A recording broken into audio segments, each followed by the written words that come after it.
So hi everybody, my name's Erik. I'm a graphic designer and an illustrator and a graphic novelist. You might be thinking that I'm a pretty cool rock and roll kind of ladies man, and you might be wondering why on earth am I going to be talking about an interest in comics? Well, I've always been interested in them. I'm really more interested in visual storytelling, to tell you the truth, but when I was a little kid, my dad sat me down on his lap and he would read me the Sunday paper, the Sunday funnies really, and I caught some Spider-Man and it never really went away.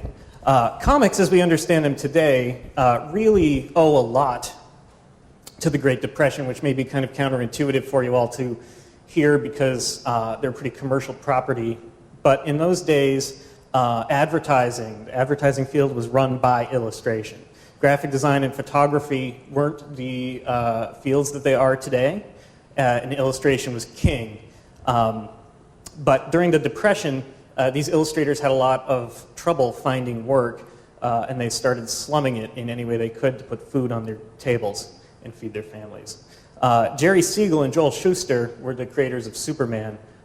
They are two such cases in that they couldn't find regular work. They were trying to break into newspaper comics, but they couldn't get that kind of thing going, so they created Superman and launched it as a monthly comic magazine. Superman exploded onto the scene, and everyone everywhere wanted to duplicate the success of Superman, so they basically wanted to duplicate Superman exactly, and all these publishing companies sprang up, and they were trying to capture lightning in a bottle again and basically just have the same exact success that Siegel and Shuster did with Superman.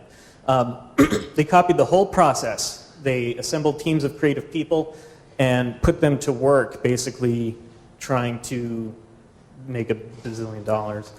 And the process that they put together is still being used today to make comics, more or less. We start mainly with a script. And the script looks like any other script you may have seen before in your life if you've ever been on stage or shot a movie or something. Or if you haven't, it's basically the same thing that they use for movies and television shows. It's got some dialogue, it's got some stage direction for the characters, and it tells you a little bit about what's going on with the story, like an overall arc of the story. A writer writes that, and from there they hand it off to an artist who creates a set of thumbnail sketches. Pretty small and pretty undetailed sketches, but they will thumbnail out the story based on the script and try to figure out how these events are going to unfold. Those thumbnails are actually really similar to storyboards, the kind of storyboarding that you use in advertising and film. This one I think is from an intro cinematic. I think it's like an independent film or something. People use these in cinematography all the time. From there, an artist called a penciler will take the pages and actually start drawing the artwork, but it will be drawn in pencil. This isn't the finished art, it's too smudgy. In the old days, this didn't used to print very well, photographing something like that. So there was another step, inking. Another person would take the penciled art and they'd go over it with ink, creating a crisp, clean, dark line and giving it the graphic style that we're all pretty familiar with today. For inks, a lot of inkers use brushes and like bottles of ink, which is sort of a throwback to the older advertising methods that these guys who started in the industry put together. But it's a pretty traditional way of working, and nowadays a lot of people use pens, markers, or whatever they can get their hands on really to make art because technologically we're a little more advanced. The next stage is colors, which sounds pretty much like what it is, coloring.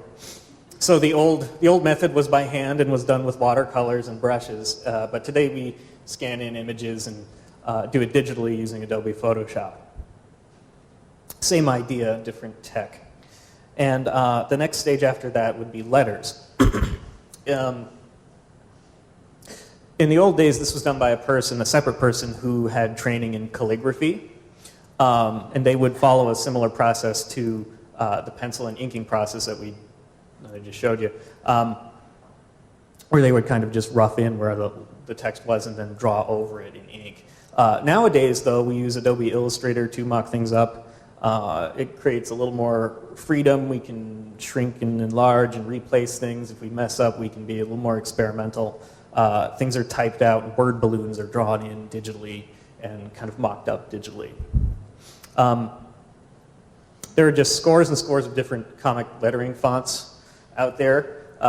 Some are free, some cost money, and like anything that's either free or costs money, the free one is usually not quite as high quality. But they're there, and they replicate a lot of different handwriting styles. So at the end, it can all be put together digitally, and even though we do things a little bit differently now, we use a lot more digital stuff. We put in digital effects. We scan things and print things differently than we ever used to. But the basic idea is still the same, and the basic process is still the same.